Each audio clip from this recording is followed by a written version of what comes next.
Oui, les faits se sont déroulés juste avant 18 heures hier samedi après-midi dans la station RER de la Défense dans le département des Hauts-de-Seine, juste à côté de Paris. Le jeune militaire gapençais de 25 ans était en patrouille dans le cadre du plan Vigipirate que met en œuvre le régiment gapençais lorsqu'un homme lui a donc asséné un coup de cutter au niveau du cou. Heureusement, ses jours ne sont pas en danger. Il a été évacué sur un hôpital de Paris. L'agresseur, lui, a aussitôt pris la fuite sans pouvoir être identifié a priori, mais la police évoque un homme de type nord-africain d'environ 30 ans, particulièrement grand, près d'un mètre 90. Depuis Addis Abeba où il est venu assister au 50e anniversaire de l'unité africaine, le président de la République a réagi à cette agression. Il a refusé de faire tout lien avec le meurtre mercredi dernier d'un soldat britannique à Londres.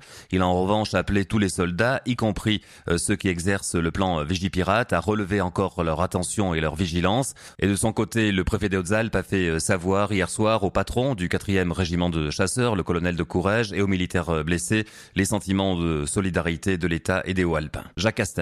C'est en tout cas à la fois l'indignation et l'émotion de voir un des militaires du 4e régiment de chasseurs qui prennent au quotidien des risques pour la protection des Français être l'objet d'une agression lâche.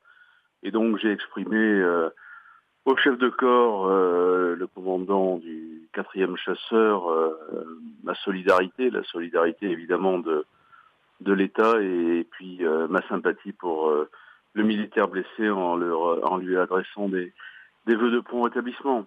Jacques Castana, le préfet des Hautes-Alpes, vous entendrez également dans nos prochaines éditions la réaction et l'émotion du maire de Gap, Roger Didier.